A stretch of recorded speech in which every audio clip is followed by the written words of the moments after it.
Welcome to the Open University's Open Up Your Learning podcast series. In this series, we talk to experts around the university to shine a light on different ways the OU can help organisations widen access to learning and deliver flexible education that is shaped around both the employer and the learner. Welcome to this Open University podcast on the OU's Making Your Learning Count module. My name's Martin Couzins and I'm a corporate learning journalist. And today I'm joined by a panel of experts from the Open University to discuss how this module helps employees to count previous or current study towards future qualifications. We'll be looking at how it works and why employers should consider it as a part of their learning offering. Let's start by meeting our panel.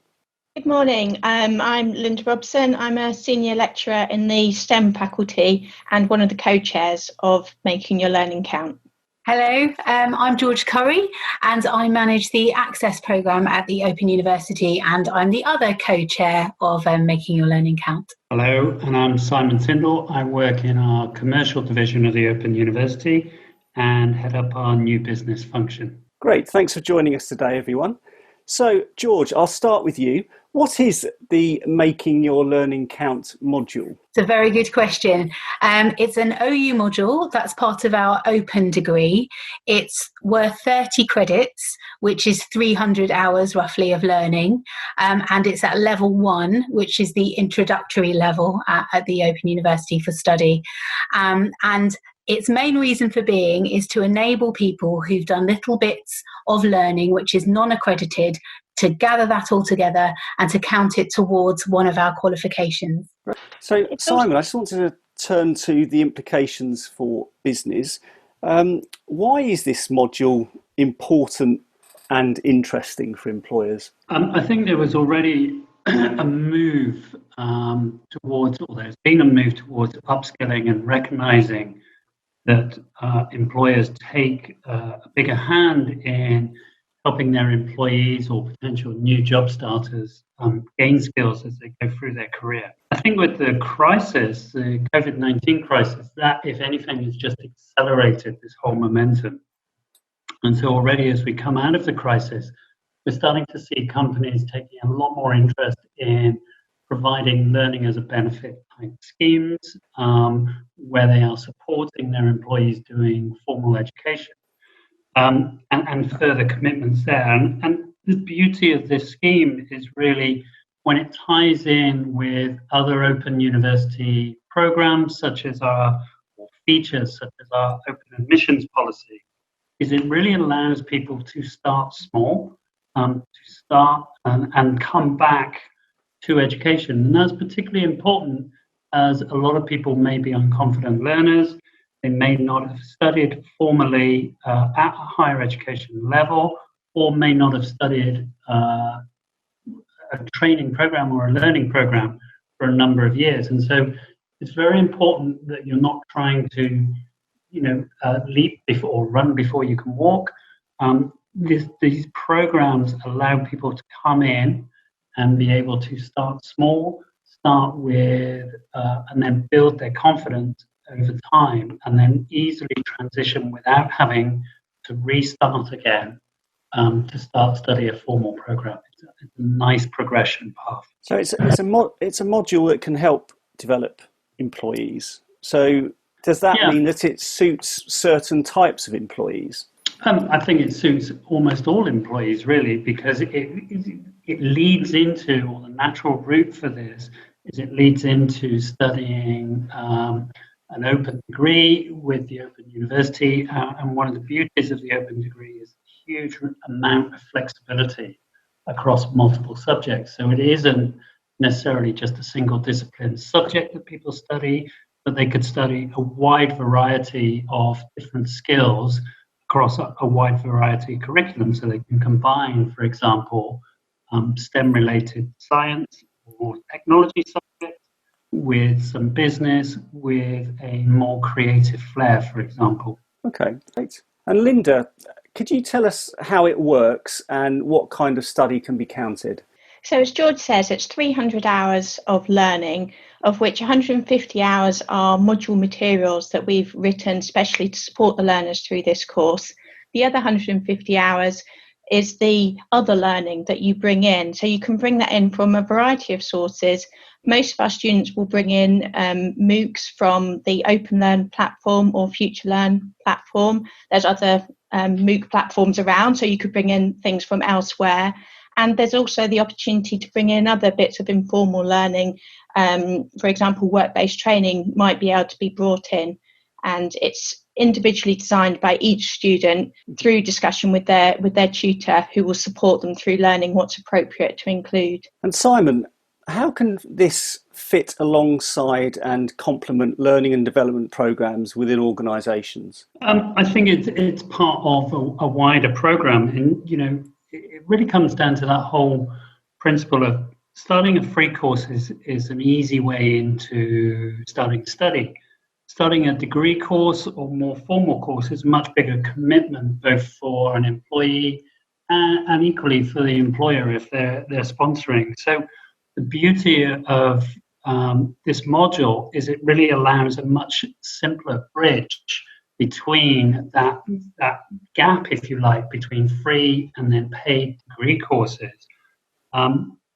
which really allows you to transition much more seamlessly onto a formal course. It also means that you still retain value in the informal learning or get recognition for that value, part of the build towards credit. And I think for employers, it's a really neat way of encouraging their employees into programs without necessarily having a huge financial commitment of a full-blown payment for a degree. A gradual process into that. Great. And so, Linda, is there anything else like this available to adults in the UK? Not that I've found.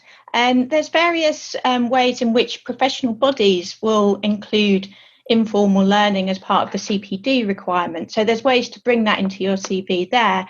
But I haven't been able to find anything else that actually gives university credit for informal learning. Okay, and in terms of the numbers, how many people have benefited from this so far? We've had a small pilot presentation, and then 2019-20 was the first full presentation that we ran, and we had just over 400 students on that presentation. Okay, great. So you described the fact it's unique, and what's the philosophy behind this module? We wanted to find a way to enable learners to count things that they had already done. There's already a framework within higher education called credit transfer, which allows you to take big pieces of learning you've done in one higher education setting and bring it to another. But there wasn't anything that enabled us to make those little pieces of learning that people are more and more likely to be doing now. We've mentioned MOOCs, we've mentioned learning at work. There wasn't a way to bring that together and to make it count, to give it credit, to make it something that people could hold in their hands and take somewhere. And that was the philosophy behind us creating this module. We wanted to enable more learners to be able to come to us, and part of their study would already be done. So there was just the matter of signing up for this module, working way through the assessment that we've designed, and then you've got some higher education credit in your hand. Great. And what kind of successes have employers had offering this to their staff?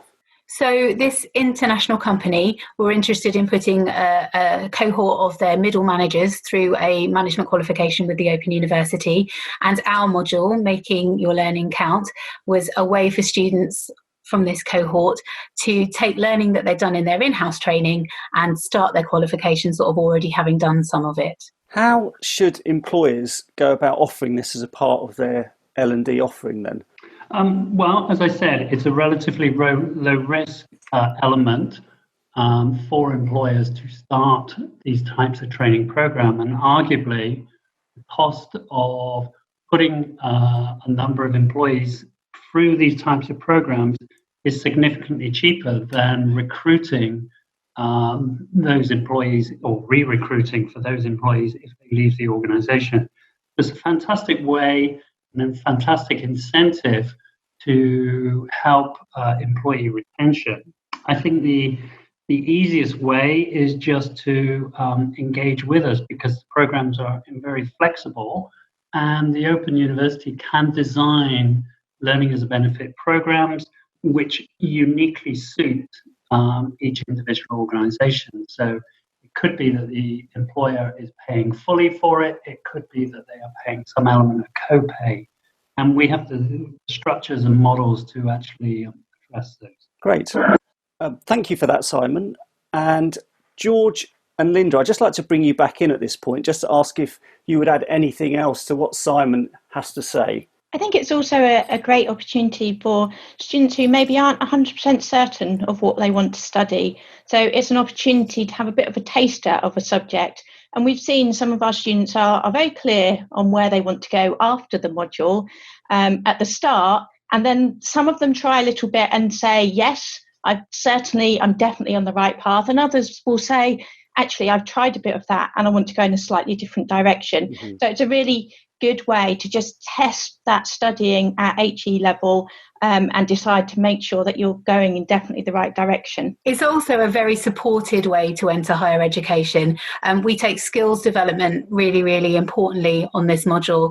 So whilst a student might have some experience of studying at work or studying some MOOCs online, we take them through what it's like to be a higher education student. So we really give them opportunities to develop the skills that they'll need, and they will have a one-to-one relationship with a tutor who will be with them all the way through to help them curate their route through the module. So not only are they having an opportunity to think about what subjects they're interested in, not only are they having an opportunity to make learning count that they've done previously, they're also making themselves confident and resilient learners, which will stand them in great stead for the rest of their qualification.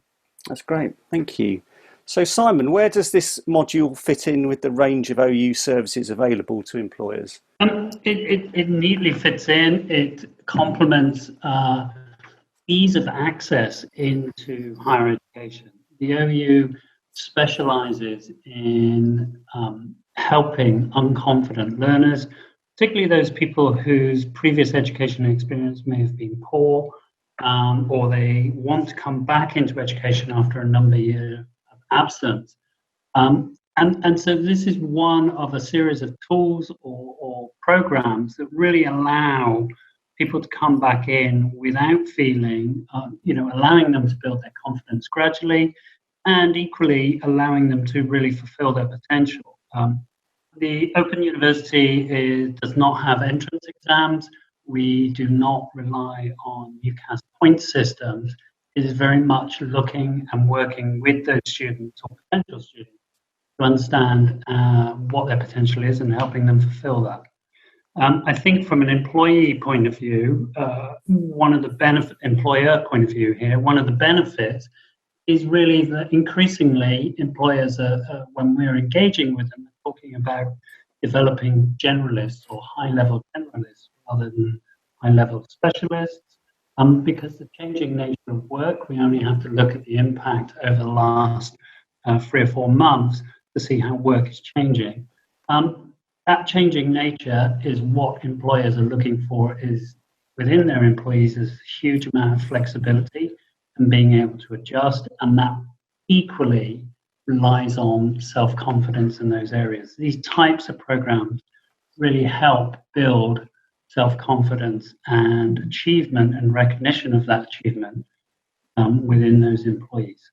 Great. And finally, how can employers find out more about the Making Your Learning Count module? So the easiest way is really for, obviously they can find out background information from our Open University pages. But I'm happy to put my own email out there and have people contact me directly. Great, thank you. And that leaves me to just thank you all, Linda, George and Simon, for joining us today. Thank you very much. Thank you. You're welcome. Thank you. Thank you for listening. To find out more about how the OU works with businesses, go to open.ac.uk/business.